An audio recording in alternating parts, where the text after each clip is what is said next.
Center for Rights Education Awareness, CREW Kenya. Our panelists, Evans Ogada, Advocate of the High Court and Managing Editor of the Platform for Law, Justice and Society. Surprise guest, Professor Thomas Milledge, Professor of Public Law, Kenyatta University. Law students joining us from law schools.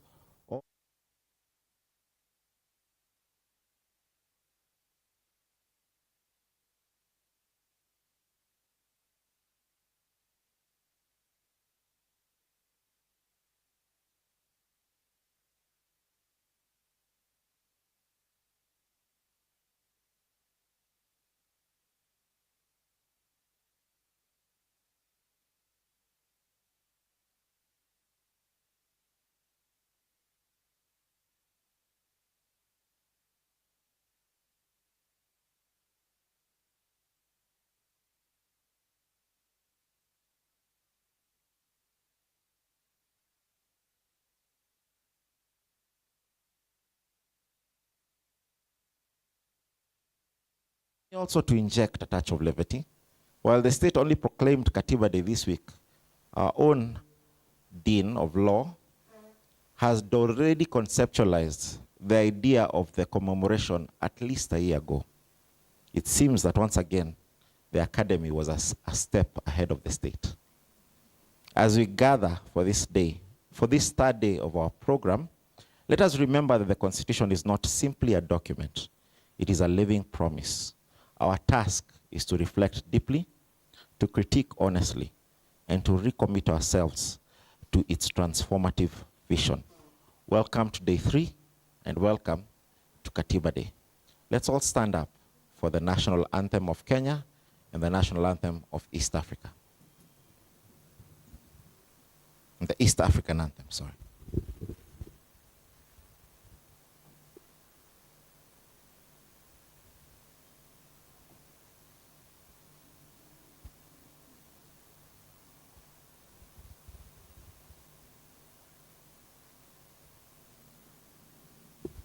Yeah, we're waiting for the anthem from the sound people.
Sorry. Thank you. Please have your seat. We will now have a devotional thought from the acting provost of Kabarak University, Reverend Justus Mutuku.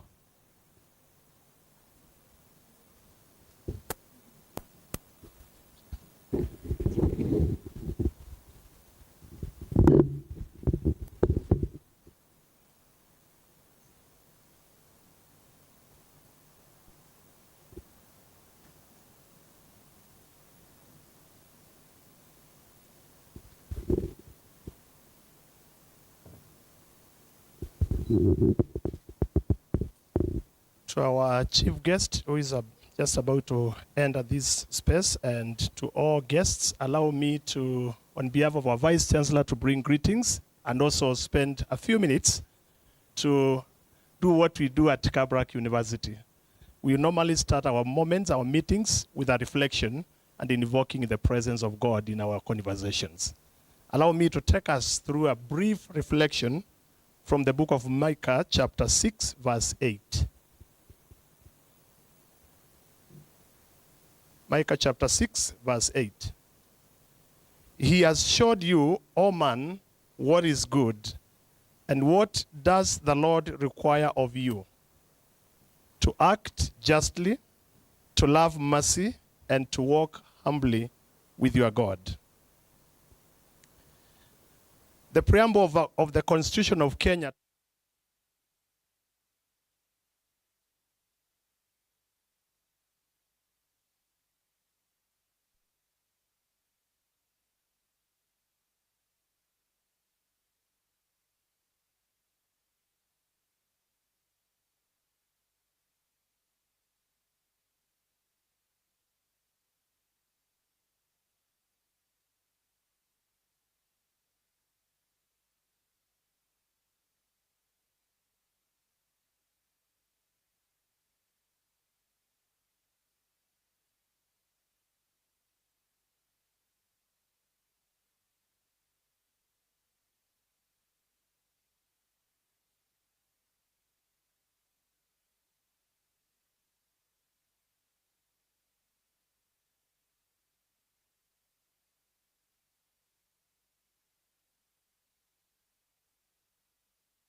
flowing from this acknowledgement is the stewardship mandate, our responsibility as custodians to respect and uphold those rights in our daily endeavors. God is the author of rights. Throughout the scriptures, he is revealed as the one who advocates and champions for human rights as a core part of his mission. The book of Micah is one of the minor prophets in the Old Testament and was written during the time when Israel and Judah were facing external threats and internal corruption. Their leaders often neglected justice and fairness, while the spiritual state of the nation was in decline. Micah's message called the people back to true and faithful living before God, confronting the issues that threatened that calling to be good stewards of the rights. In the earlier chapters, Micah proclaims God's displeasure with Israel's rebellion and idolatry. Chapter 6 of this book opens with a powerful courtroom scene where God, through the prophet, essentially puts his people on trial, asking them to consider what he has done for them and why they have abandoned his ways. In this context, it is in this context that Micah chapter 6 verse 8 stands out as a summary statement clarifying what God truly requires of his people.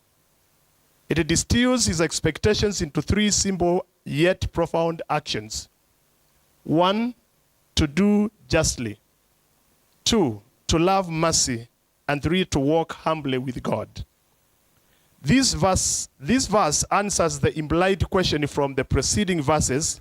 The question that is raised there is, what does God want from his people? The beauty of Micah chapter 6 verse 8 lies in its simplicity and depth. It is not just a message for ancient Israel, but a timeless word for all who follow God. To do justly means acting fairly and rightly in all our dealings with others. Justice is here not limited to legal fairness, but it's a way of life, treating everyone with dignity, standing up for those who cannot stand for themselves, and making decisions that reflect God's fairness and truth. The Israelites had lost sight of this, and Micah calls them and us back to integrity.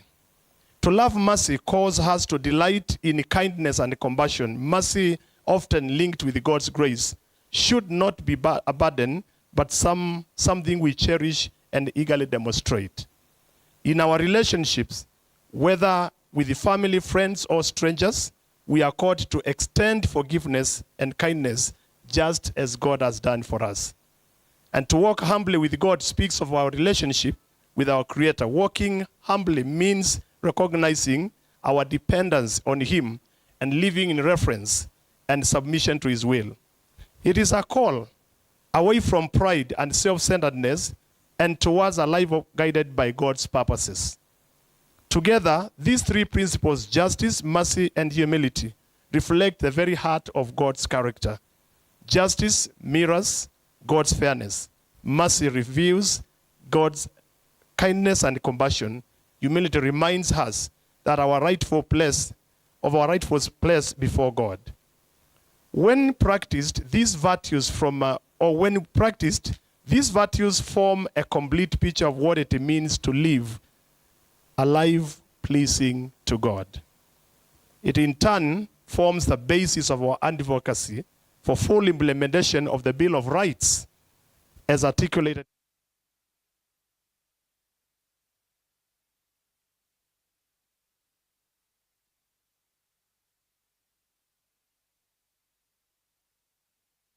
implementation. Let us pray.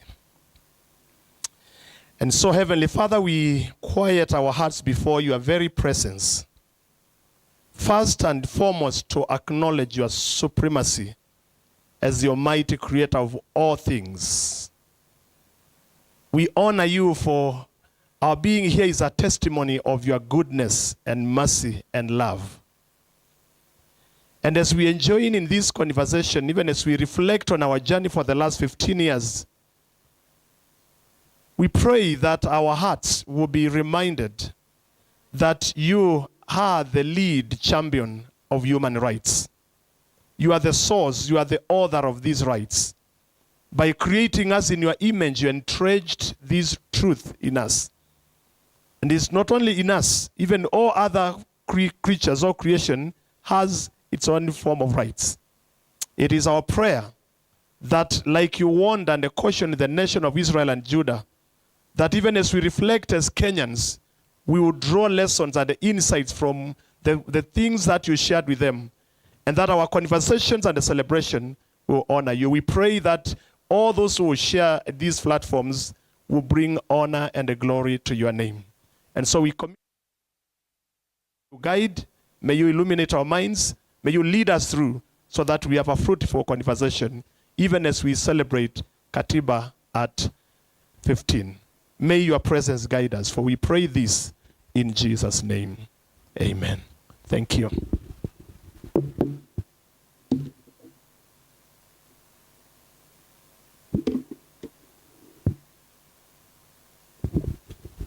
We'll now have opening remarks by Professor John Osogo-Ambani, who is the Associate Professor and Dean of Kabarak Law School.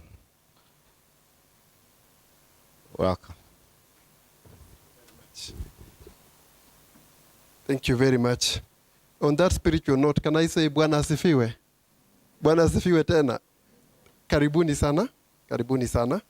I'll just do 3 quick things, then I will be paving way to those who are higher than myself. The first one is a commercial to advertise my school. And I think this does it all. Kabarak Law School is a school within Kabarak University. And our main vision is this, to set a very high bar for excellence, ethics, and virtue in legal education. But I believe the mission speaks more. We designed ourselves, arranged ourselves to impact the world through excellent legal education, cutting-edge legal and interdisciplinary research, and then devoted community service, all from ethical and biblical perspectives. That's exactly what we do in Kabarak. Many times we really trying to have research first, get the knowledge, do the work. Once we have information, then share it with our students first, of course, then the world, and then do certain things for the community. This conference is actually a representation of the Trinity you see there in the mission statement. Through this conference, we are conducting research. Through this conference, we are teaching, disseminating it as well, but we are also engaged in a community service initiative. As our great master of ceremonies, I think you're qualified to be doctor of ceremony now, Mr. Sam Gure said, we have been thinking about this in Kabarak for some time, and the idea was to mark the 15th anniversary of KATIBA in style. So what we did in Kabarak is to put together ourselves. We had many, many lecturers there. Very serious students. I haven't seen equivalent students elsewhere. Some of them are here. So we decided that since the Bill of Rights has been the most affected provision in the last 2, 3, 4 years, perhaps we should focus attention on the Bill of Rights. And then we also looked at the Bill of Rights keenly and found that it was only 40 articles. I think around 19 to 59. And then we said we can split these articles among ourselves, where we are a bit lazy, 2 or 3 of us can do an article. The idea was to conduct thorough research on each article, and that meant faculty and students coming together, and then take an assessment of how far we have come. Okay? The concept is very simple. What did the people of Kenya want before the 2010 Constitution? Okay? Is that what they achieved in KATIBA? After we have answered that, we ask, is that, connecting well? Is that resonating well with established international legal frameworks? And then we start also asking other questions. For example, does it compare well with other comparable jurisdictions? Then from there, we begin asking whether we have fared well, whether we have been faithful to constitutional interpretation for the last 15 years. Have we gone forward? Have we gone backwards? Are we going sideways? And what can we say? What call can we make at this point in the journey of constitutional transformation? Welcome, Chair. Karibu sana. In legal circles, the Chair of LSK is only number 2 to the Attorney General in terms of ranking. So we have to stop when she arrives. Thank you.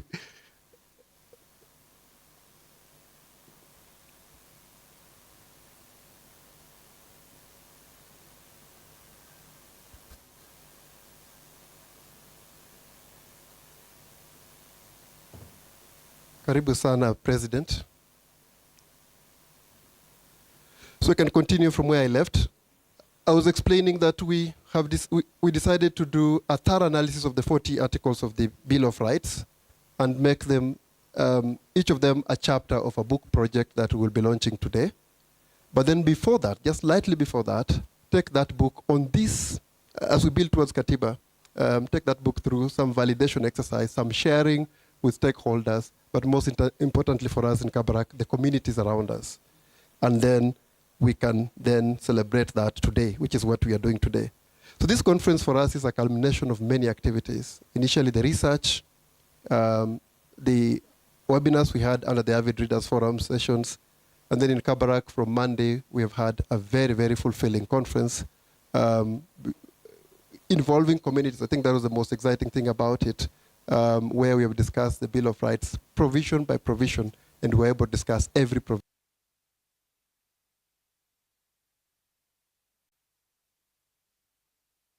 So as we speak today, we are in a place where we can talk a little bit about what we think about where we are on the Bill of Rights. And later, after break, we shall have a session where the editors of the book that we shall be launching shall give us a glimpse of what it is we are finding. To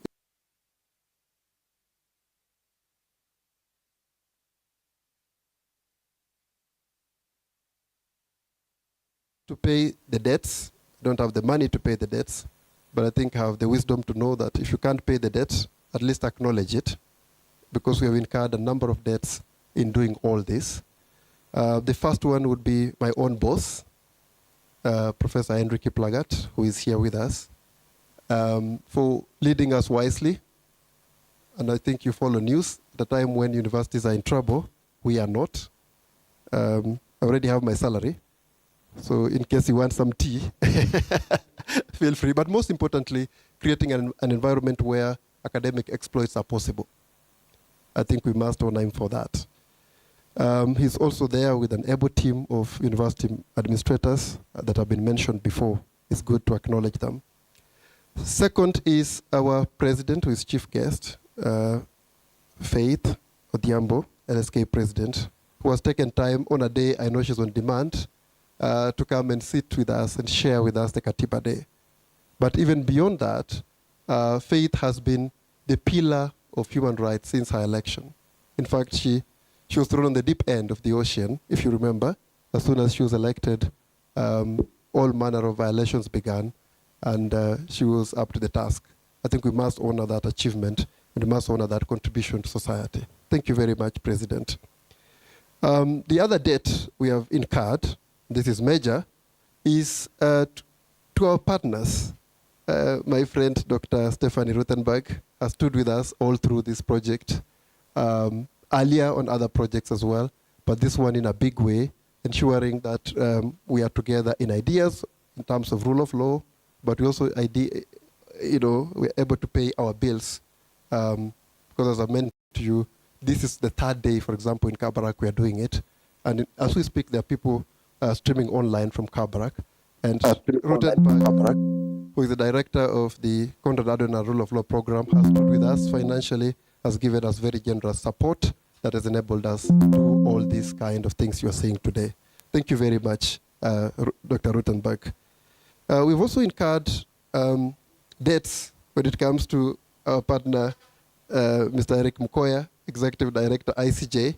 Again, not just this time, but we've always worked with ICJ in terms of ideology, but also in terms of resources. And again, Mr. Eric, thank you very much. I hope you keep coming. I hope we keep working together and making Kenya better. We're also working in this project with our great friends, the Center for Rights Awareness, Center for Rights Education Awareness, Kenya, crew. Haven't seen Wangeshi. Maybe my eyes are not serving me well. I think we're waiting for her. She should be here anytime from now. And those are the people that we have worked with so seriously to make this a great success. I also owe a debt of gratitude to my students, like I mentioned, who have written chapters on each and every article of the Bill of Rights. I think they have a clap right here. Tafadhali. Thank you. Some of them are here. Others are streaming live from Kabarak University. And it will just be soon, the book will be out and you'll see it, either the hard copy or the soft copy. And I'm sure you'll appreciate with me that they have done a great job. But they also took it through a rigorous 2-day conference in Kabarak, where rigorous discussants like Mr. Ogada were grilling them, and they survived the rigor to today. Also, another debt of gratitude to our community in Kabarak, especially Baringo and Nakuru counties. Even as we speak, we have about 100 people from those communities who have come to join us in the university to debate the Bill of Rights and do it thoroughly, I can assure you. It was one of the most fulfilling conferences I've ever attended in my life. Finally, but that you'll see for yourself, Professor Ambrina Manji of Cardiff University, but she's also the Dean for International Africa, who agreed to be our keynote address today. You'll see it later. And Ambrina Manji is a distinguished professor, especially in the areas of land law, transitional justice, and I can't personally wait to listen to her. She's just so accomplished, she's just so rigorous in her academic. She's written outstanding books out there, and I want to thank her publicly here for accepting to join us, but also for partnering with Kabarak University. Soon you'll hear from us about master's programs that we are partnering with Cardiff University to do, but that is for another day. Finally, just to welcome you all to this forum, and welcoming at a very small level here as Dean Law School, because there's coming another who can welcome you to Kabarak University in a bigger way. And then I can say thank you at this point. Asanteni sana. I'm also just waiting to hear, learn, get inspired, make friends, and have a great day to celebrate Katiba. Mr. Doctor of Ceremony, karibu. Thank you.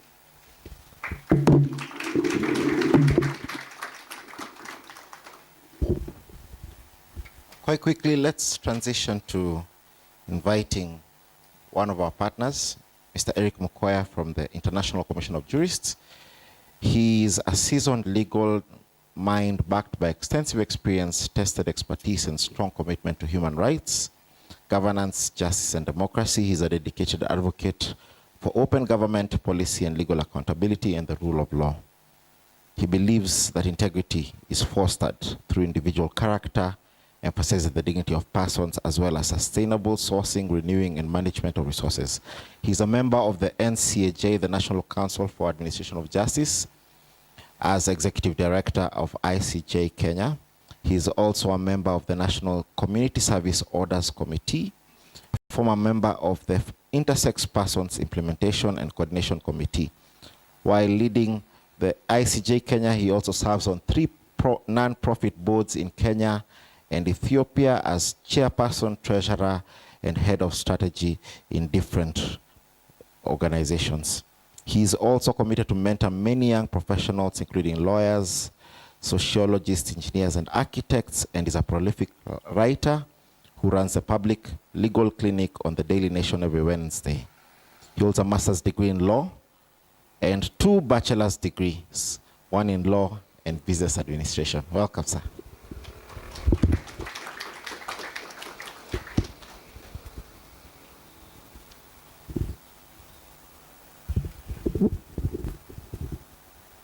Good morning.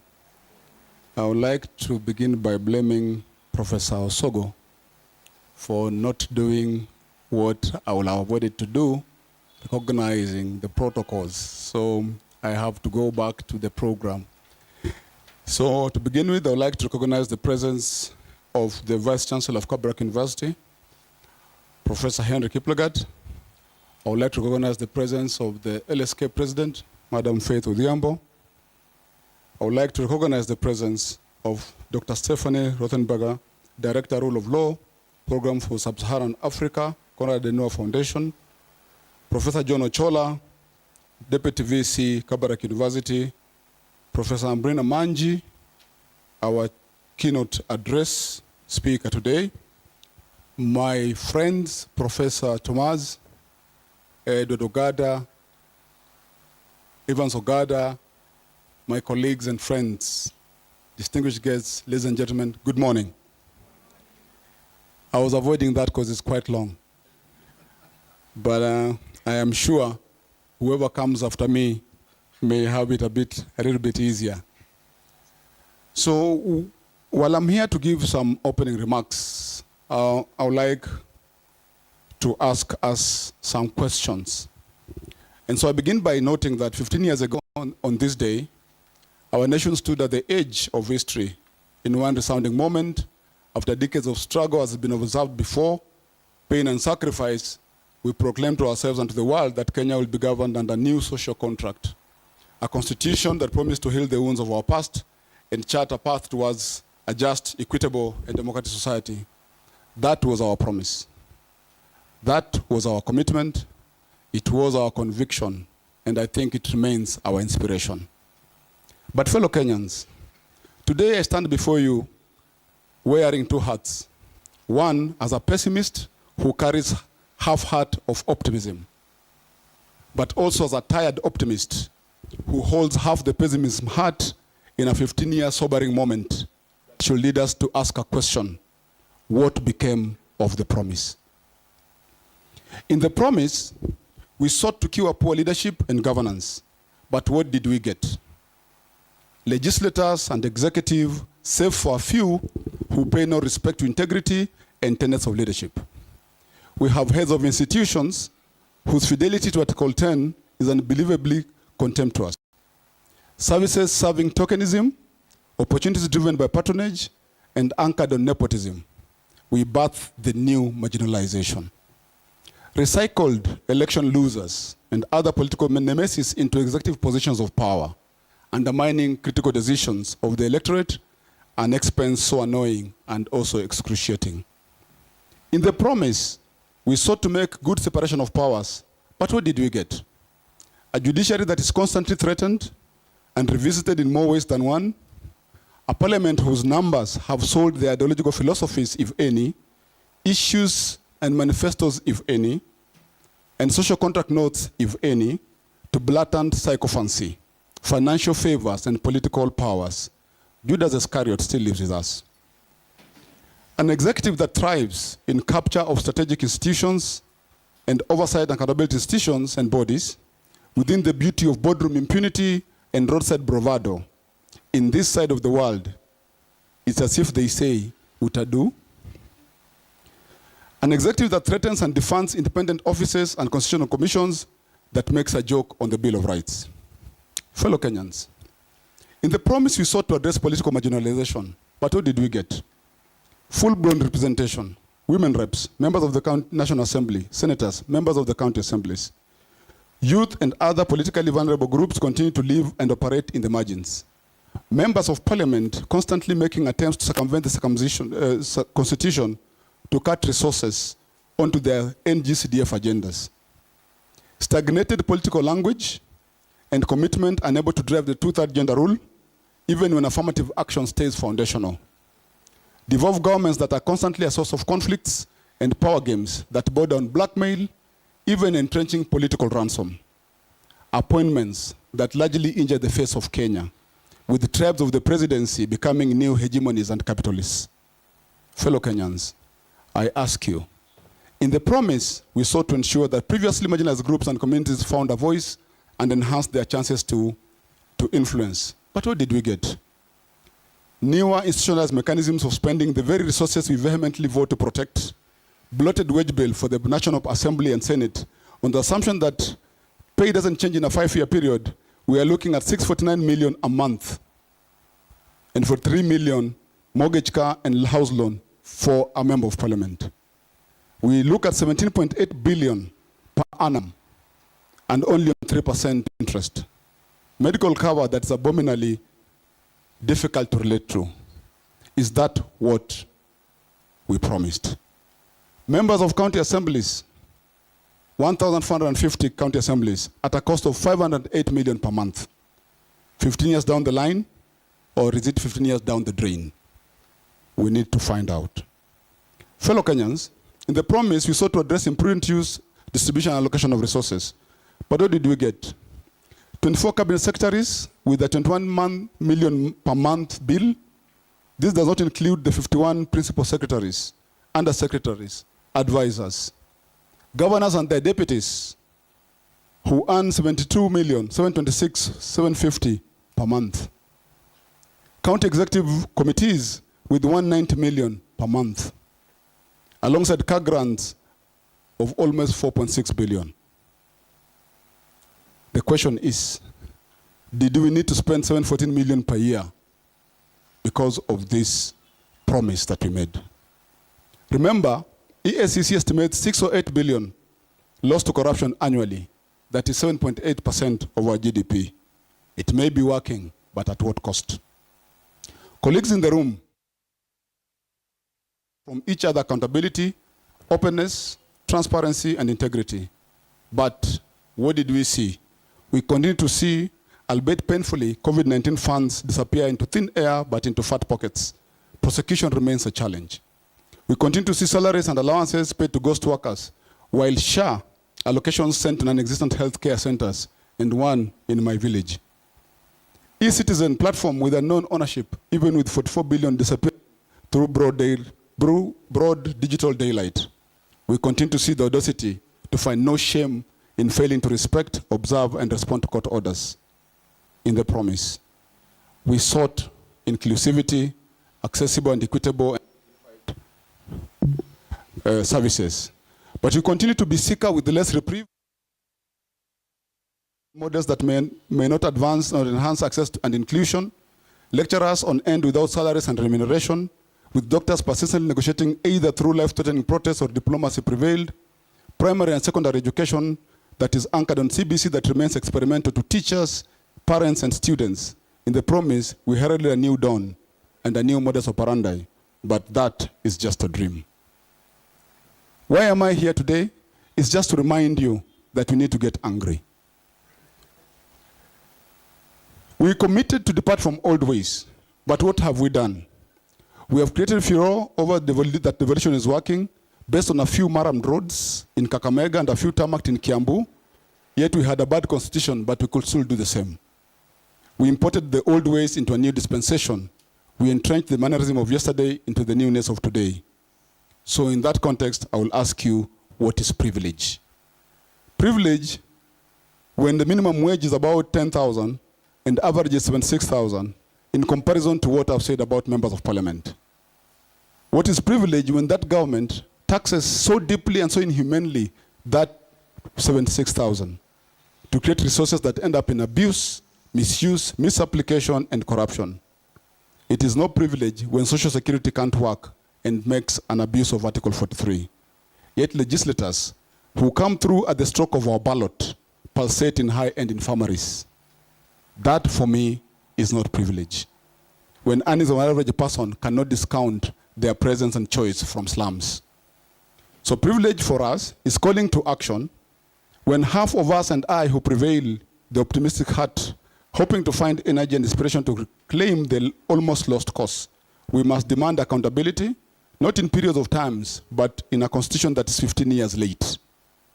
Privilege is us, the jilted lovers, traumatized and frustrated by the consistency of cheating and violent spouses, in a community where wrongs are assuaged to power, working to punish constitutional wrongs as a commitment to rebuilding secondary trust, though we know it is a Malay whose prescription is highly unaffordable. Let me say something somebody once told me when I was still a young man, and some girls, I thought I was very good, and they told me, trust is like virginity. Once you lose it, secondary is another conversation. Privilege is the half of us and I who prevailed the optimistic heart to face the fallacy and stop the lie. I would like us to do one thing today. Let us debunk the lie that we are better than our neighbors, Tanzania and Uganda. The comparison is spurious and misleading.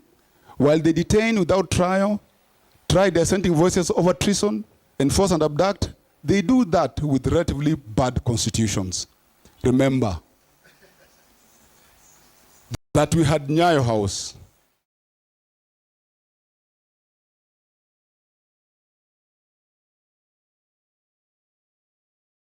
and the depth of the stinking depth of garbage dumps, because the pageant smell of death, we enforce disappearances of those who challenge our conscience, we cause house imprisonment without trial, we torture, we silence voices of reason, once more, of the young persons. In addition to jailing minds to an abyss of oppression, we send innocent families into morgues and help them count body bags with a good constitution.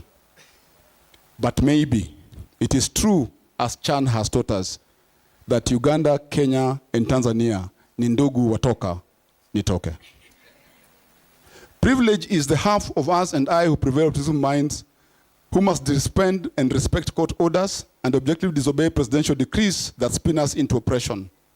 Privilege is the half of us and I who prevail the heart to listen Wanjiko's cries of betrayal and invest in wiping her tears truthfully as expected by the social contract we sign and renew every 5 years to liberate a belabored spirit.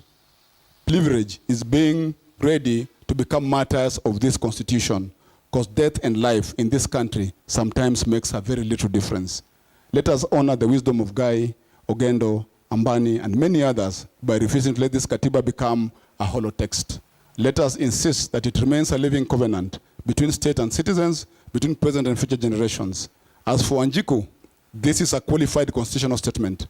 We know what that means in accounting terms. We have not been faithful to the Constitution. Aluta continua. Thank you.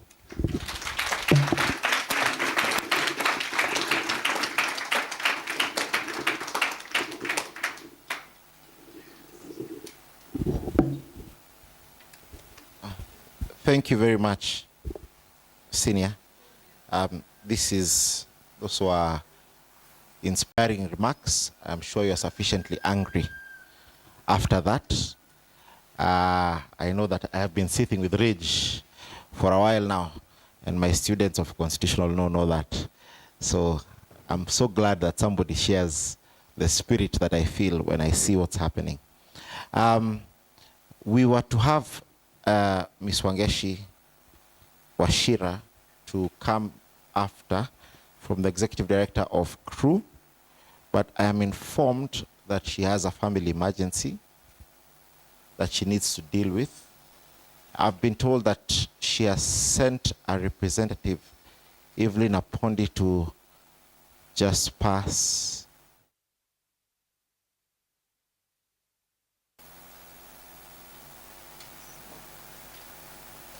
Regrets, or please come over.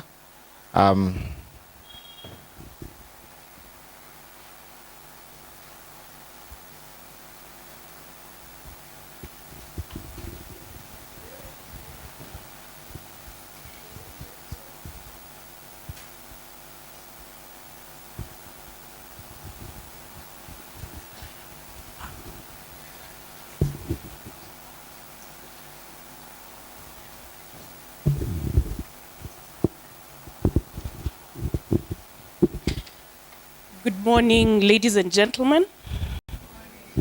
Yes, so my name is Evelyn Apondi, and I am here representing Wangeshi Wachira on behalf of CRU. We are very glad to be part of this dispensation. We are very glad to be part of this celebration of 15 years that the Constitution of Kenya has now reached. Someone was remarking this morning, 2010.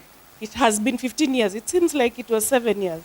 And asked her, what is the difference between 7 and 15 years? So we have had this constitution for 15 years.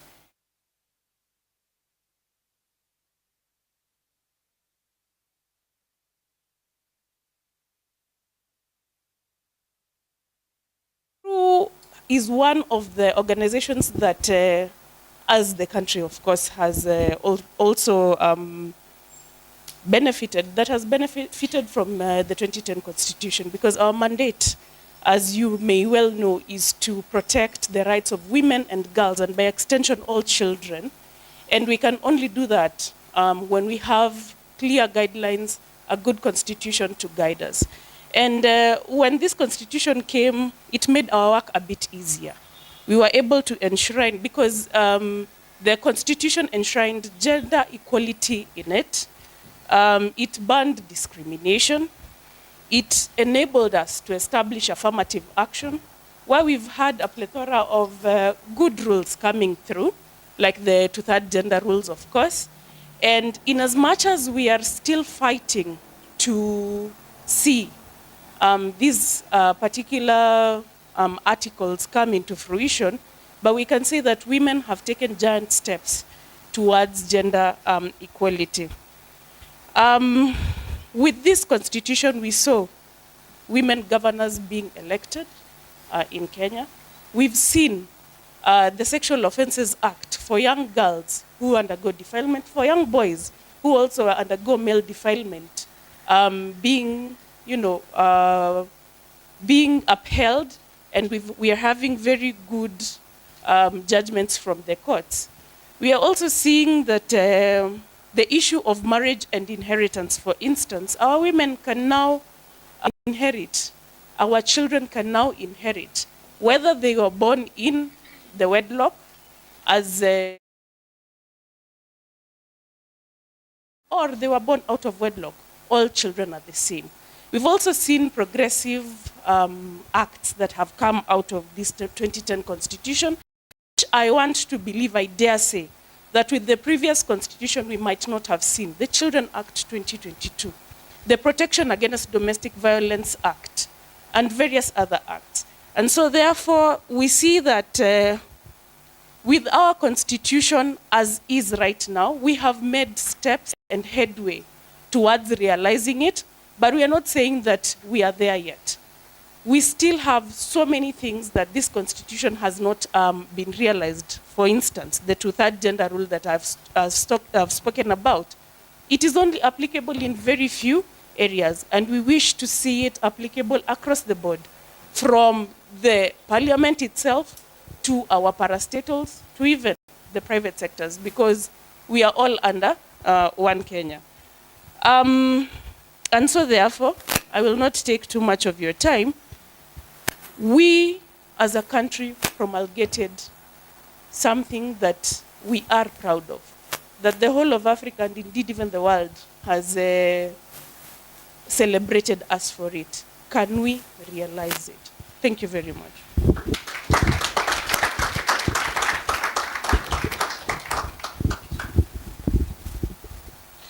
Thank you, Evelyn, and thank you so much, Crew. Crew was central to helping us host this today. And I also want to invite Dr. Stephanie Rothenberger, who is the, sorry, just give me 1 minute.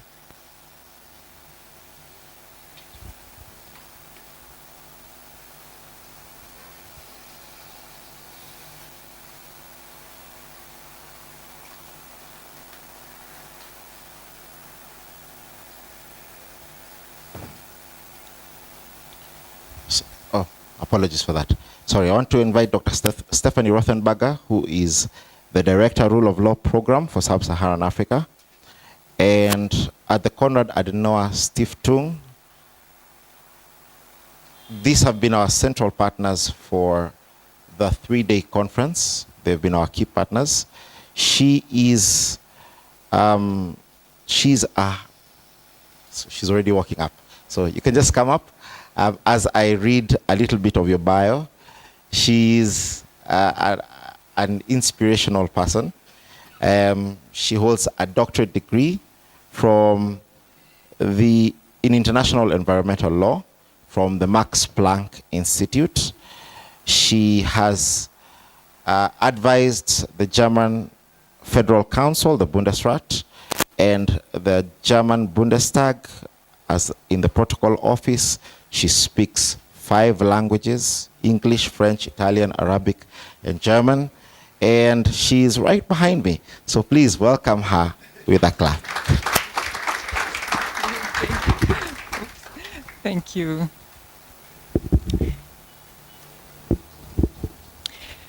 Professor Henry Kiplangat, Vice Chancellor of Kabarak University.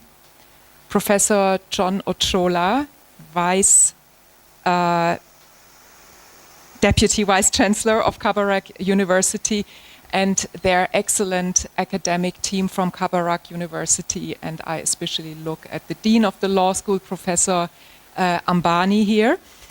The President of the Law Society of Kenya, Ms. Faith Odhiambo, our chief guest today. We are very honored to have you here with us today. Professor Ambrena Manji, our keynote speaker, our dear co-partners in this important event, Mr. Eric Mukoya, Executive Director of ICJ Kenya, and the representatives of CRAW Kenya. All protocols observed, distinguished guests, ladies and gentlemen, karibuni nyote. What an honor it is for Konrad Adenauer Foundation's Rule of Law program for Sub-Saharan Africa to celebrate this very special day with you today. And what an honor it is for me personally to stand here before you and welcome you as a co-host of this important gathering. Today we are celebrating the Constitution of Kenya 2010, which is undoubtedly one of the most progressive constitutions in Africa and across the globe. It is an excellent constitution that lays a stable foundation for a state that is accountable, horizontal, decentralized, and that is based on a vision of nationhood premised on national unity and political integration while respecting diversity and giving ultimate authority to the people of Kenya. And above all, it contains an impressive commitment to human dignity and liberty enshrined in its extensive Bill of Rights. But a constitution is not a museum's piece, as Honorable Dr. Gitobi Imanyara put it so rightly in his beautiful keynote speech earlier this week. It is a tool. It should leave fingerprints. A constitution also tells us about the history of a nation. It oftentimes reflects the trauma a people seek to overcome. It is a living document charged with the hopes of generations. The Constitution of Kenya is exactly that, a product of 40 years of courageous and enduring struggle, of ambition and aspiration for democracy and human rights, a nation's guiding star born out of times of political darkness, just like the constitution of my own country, Germany, which is the reason why the promotion of constitutional rights and constitutionalism is one of the core pillars of the work of the Rule of Law program of Konrad Adenauer Foundation. With regard to that work, we closely cooperate with legal experts, judges, public prosecutors, civil society, and the young generation of lawyers across the continent. But we also put a very strong focus on civic legal education, on raising people's awareness of what their rights are and what the legal tools are to have those rights properly enforced. In this spirit, for example, we will partner with PLO Lumumba, Professor PLO Lumumba, this year in the publication of a people's commentary on the Constitution of Kenya. Maybe it can even serve as kind of a birthday present in this important year. I'm also very pleased to be here today to witness the launch of the preamble of the Constitution of Kenya in select native languages, an outstanding initiative of former Chief Justice Professor Willy Mutunga, and a shining example of how to raise citizens' awareness for their constitution. There can never be enough projects like this. Because, as we all know, citizens have an important role to play in the implementation of a constitution and in the upholding of the values and rights enshrined in it. Citizens are the engine and the safeguard of a constitution. And from all what I have learned and seen from my 5 years of living and working in Kenya, I'm convinced your constitution, its spirit, and its unique values, liberty and human rights above all, will always remain alive in this country. The civic engagement, the political awareness, the courage and commitment of citizens and of communities I have witnessed here is remarkable, indeed exemplary for the region. The vibrant and inspiring debates during this week's KATIBA at 15 conference on the challenges of implementing the Bill of Rights are a very recent testimony to this strength. My warm congratulations to Kabarak University for convening such an excellent forum and for the forthcoming publication that will share its important findings. And above all, hongera qua va Kenya vote qua siko ya kusaliva qua KATIBA.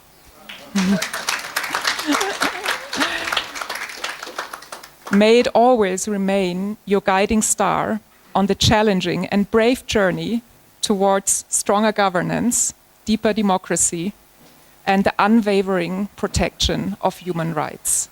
Asanteni sana.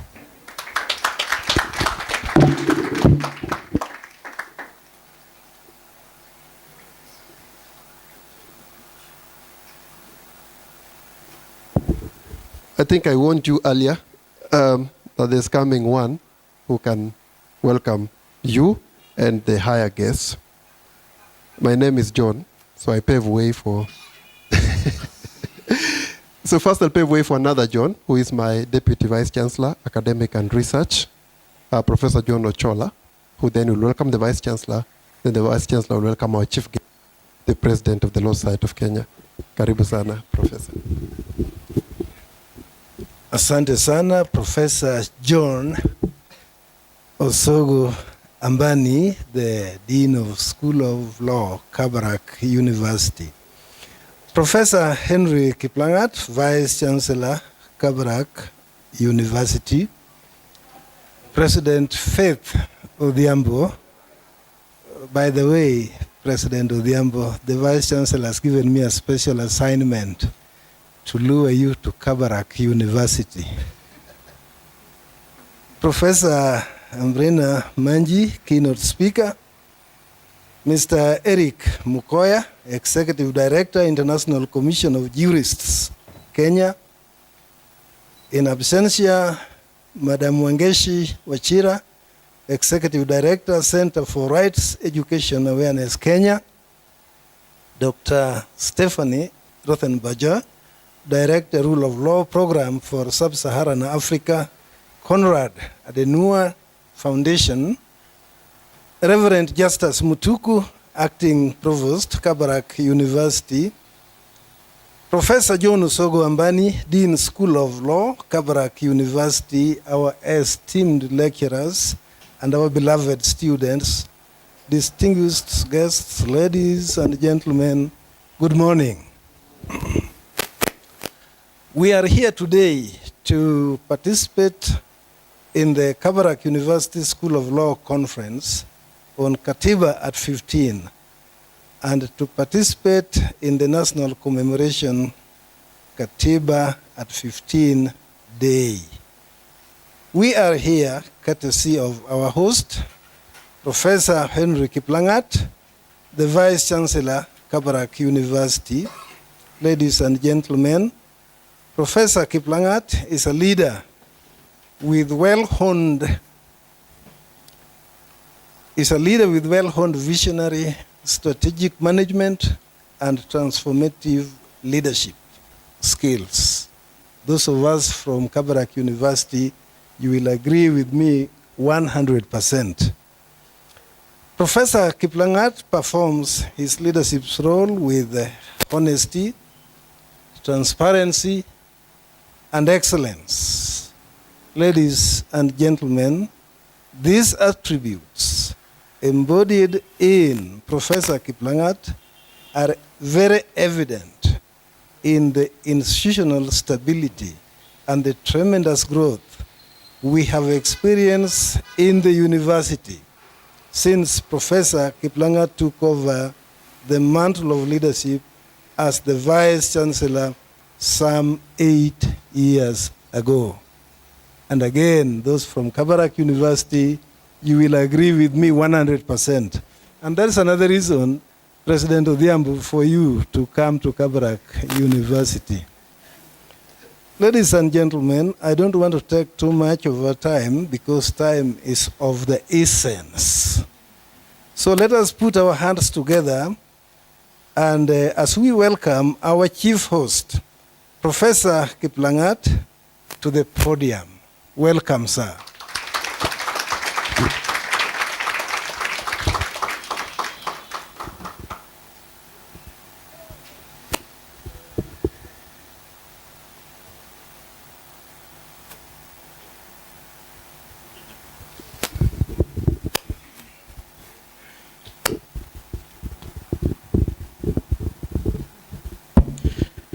Distinguished ladies and gentlemen, just before I deliver my remarks, I would like to invite the President of the Law Society of Kenya, Faith Moni Odhiambo. Just before she came in, I was looking forward to meeting her because I have never seen her face to face. I have been seeing her in pictures. So today I was strategic. I made sure she sat next to me so that I can see her properly.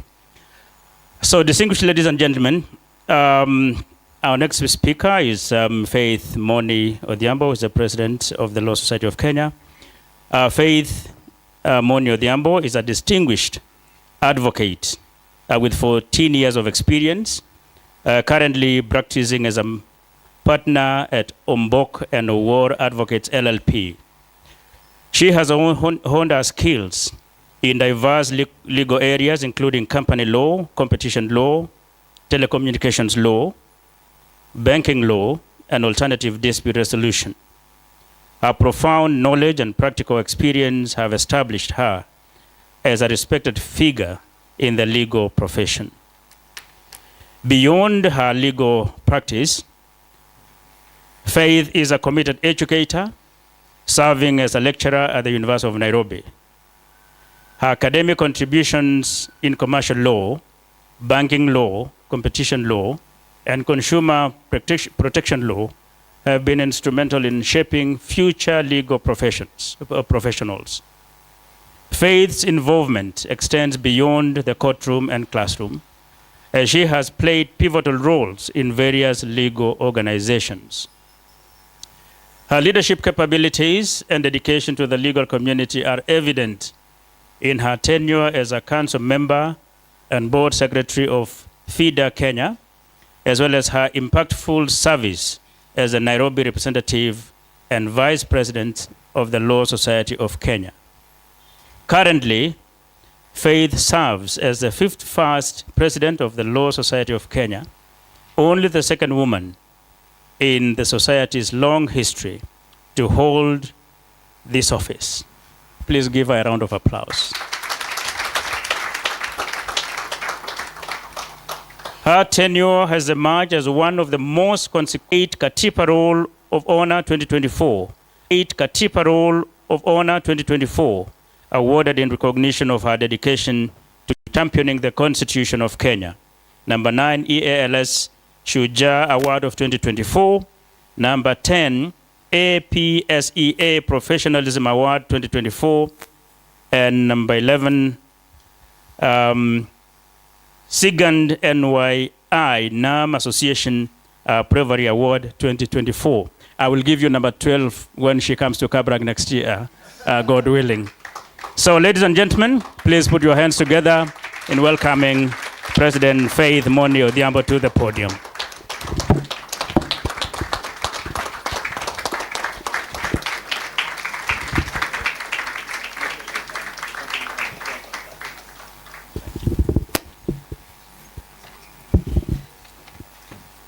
First of all, I'm quite humbled. Now, my number one family are here, Faculty of Law.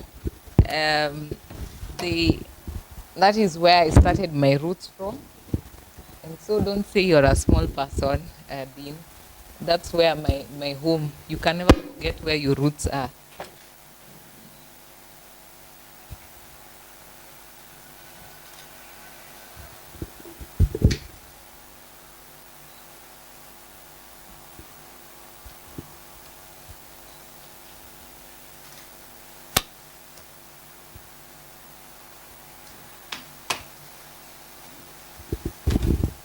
People normally say at the fear of breaking protocol, you normally say that I fear you all, so that in case I miss anyone, please oblige me. Our host, Professor Henry Kiplangat, Vice Chancellor, Kabarak University. Professor John Ochola, Deputy Vice Chancellor, Academics and Research. Reverend Justus Mutuku, Acting Provost, Kabarak University. Professor John Osongo Ambani, Dean, Kabarak Law School. Distinguished members of the law faculty. Allow me to also mention Gloria. Please stand. Where is Gloria? Gloria Kimani is a council member of the Law Society of Kenya and also your alumni. Please give her a hand. Our keynote speaker, Professor Ambreen Maji, Professor of Land Land Law and Development, and Dean International for Africa, Cardiff University. The distinguished partners, Dr. Stephanie and Eric Mokoa, Executive Director, ICJ, Ms. Wangeshi Washira, who is here today represented, Professor Thomas. I remember we worked together in competition matters. Most importantly, the law students who are the future. Good morning. At 15 years, I don't know how you remember how you were behaving when you were 15. Were you your mom's best friend or your dad's best friend? So today we are enjoying 15 years since we got our new constitution, our teenagehood, so to speak. And the question is, what values have we inculcated that we have built our constitution to who we are today? It is both an honor and a duty to stand before you this morning as we commemorate KATIBA at 15. 15 years may sound like a short span in the life of a nation, but for a constitution, especially one born of sweat, blood, tears, and countless citizen struggles, 15 years is a milestone that deserves both celebration and sober reflection. As the great Ghanaian scholar Kofi Annan once said, a constitution is the political and legal expression of a people's soul. Today we gather to ask what has become of Kenya's soul 15 years after we enshrined the Bill of Rights as the heartbeat of our 2010 Constitution. When Kenyans promulgated the Constitution of Kenya 2010, they did not merely pass a legal document. They birthed a covenant that declared never again shall our nation be governed without accountability, never again shall power be unchecked, never again shall the dignity of the citizen be an afterthought. 15 years later, we ask ourselves, have we honored that covenant? The answer is mixed. We have moments of triumph, cases we have won, freedoms defended, institutions created. But we also have moments of frustration, rights denied, orders disobeyed, our citizens abducted, our children killed, some even at their homes. And more painful, some by the very people that we expect to defend our country, defend our people, are the same ones that have taken away their lives. But these moments have not deterred us. As the late Professor Yash Palgai once reminded us, a constitution is only as good as the political will and civic vigilance that sustain it. The Bill of Rights is the beating heart of our constitution. Without it, the constitution is like a body without blood. Article 19 itself tells us that the purpose of recognizing and protecting human rights is to preserve the dignity of individuals and communities, to promote social justice, and to realize the potential of human beings. In that sense, the Bill of Rights is not a gift from the state. It is our inheritance as citizens, hard-earned and non-negotiable. For those of us who are lawyers, we often say half in jest that Article 19 to 51 is our daily bread. Every petition, every submission, every ruling somehow finds its way back to those pages. Indeed, our courts have been busy breathing life to the Bill of Rights. From the Mitubel Welfare Society case that vindicated the right to housing, to the jurisprudence on public participation, to the bold pronouncements on freedom of expression, the courts have shown us that rights are not decorative. They are enforceable promises. We must also be candid. The gap between constitutional text and lived realities remain quite wide. For some Kenyans, the Bill of Rights still feels like the promissory note that the state has not yet cashed. When a mother dies in childbirth for lack of medical care, when a young graduate languishes in unemployment, when a whistleblower fears for their life, we are reminded that rights must be more than words on paper. When we reflect on 15 years of life, we must see three distinct seasons. The early test between 2010 to 2015, The Bill of Rights had to prove itself. Could courts enforce social economic rights? Could citizens test Article 22 and 23? Cases such as Mitubel and Santos Ayuma provide that the bill was not ornamental. However, we remember in that same period was the jurisprudence that we still fight today for the right to equal representation of women in parliament. Since the decision made by then the Supreme Court, led by the then Chief Justice Willie Mutunga, to date, that is still a promise that has not, a promissory note that has not yet been cashed in. The era of bold jurisprudence between 2015 to 2020, courts began to interpret the bill expansively. Freedom of expression, data privacy, gender rights, and economic rights were given meaning. Kenyans begin to see the law could be a shield. The era of constant contestation, 2020 to 2025. Powerful actors begin to resist. We have seen disobedience of court orders being normalized. Protests were violently suppressed, and economic rights were deferred under the excuse of budgetary limitations. The Bill of Rights was both celebrated and undermined. In this area of contestation, we also see attempts to change the Constitution. And the question, are we changing the Constitution to fit those who are not contemplated when the Constitution was made? Or are we changing the Constitution to water down the rights once the courts have pronounced themselves to protect the Constitution? Are we changing the Constitution to benefit political actors that they can cash in more at the expense of the very basics, right to education? I like that the ICJ ED spoke about this. Today we still, my son will go through CBC. And because that is the education system, unless I decide to go through a different system that you have to pay more from your pocket. And that's the style that we see most of our political class opting for. Why can't our children all be treated fairly under the law? That the right, you get the best possible education because you pay your taxes. Why do we still have guesswork and frustration of parents in the education system? We still see university students going to the streets year in, year out because of frustration, not being able to register, not being able to get funding. Yet that was the only equalizer in our country to ensure those even who are less privileged get an opportunity to rise and also raise their families up and also get a fair chance to succeed in our nation. Right to healthcare. Today, this is one of the biggest fights that we continue to have. Over 5 years, we have been in and out of courts. We're told SHA is working, SHA is doing well, and now we're seeing institutions that received money that are non-existent.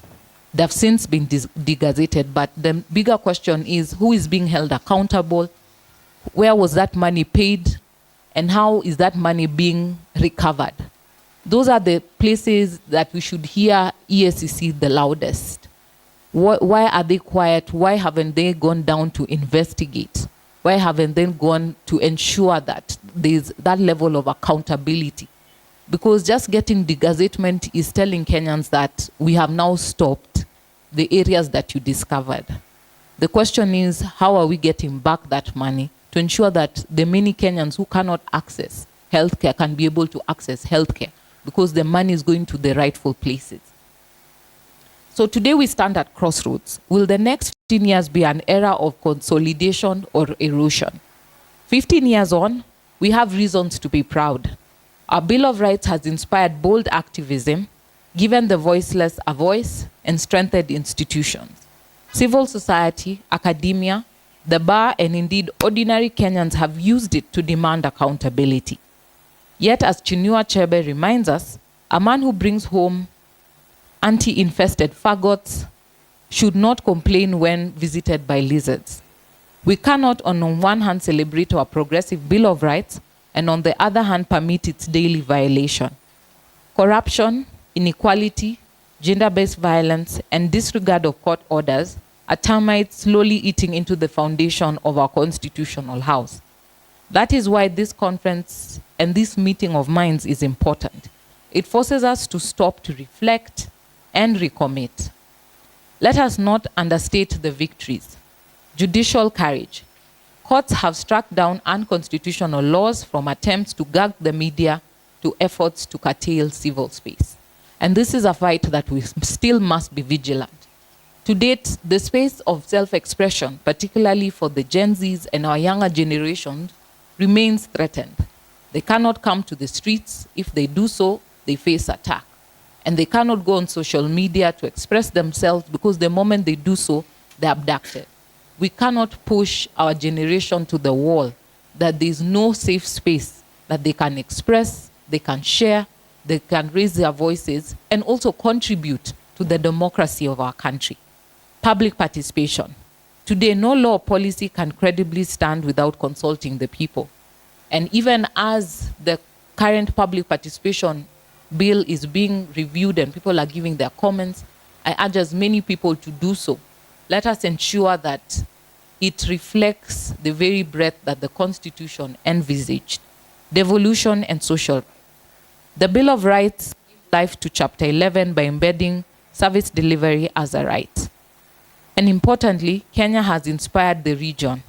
Our Bill of Rights is studied in law schools across Africa as one of the most progressive catalogs in the world. As a lawyer, one of the hardest questions I get from ordinary citizens is, why is that all these beautiful rights, my life is still hard? The way President Trump says, it's a big, beautiful bill. And sometimes I want to reply, like Socrates, all I know is that I don't know. But in truth, our role is to remind Kenyans that rights are not automatic. Rights must be claimed, defended, litigated, enforced, and sometimes I dare say danced for in the streets. If citizens sleep on their rights, governments will gladly put them to rest. But we must be candid about the shadows. Selective justice. While some cases were decided with lightning speed, others continue to gather dust. And I dare say, Evans Ogada is present, representing the Law Society, in the case that we filed when the military were deployed. To date, it's still in courts. I cannot discuss this because it's sub judice, but the reality is there are certain cases that need to be heard expeditiously. Justice delayed means justice denied. The case of Baby Pendo has taken several pressure points, but to date, it is still in court. If the standard operating procedure for justice for victims or against police brutality is 10 years going on, imagine when will the Gen Zs of this time get justice? And the case has not been concluded. Economic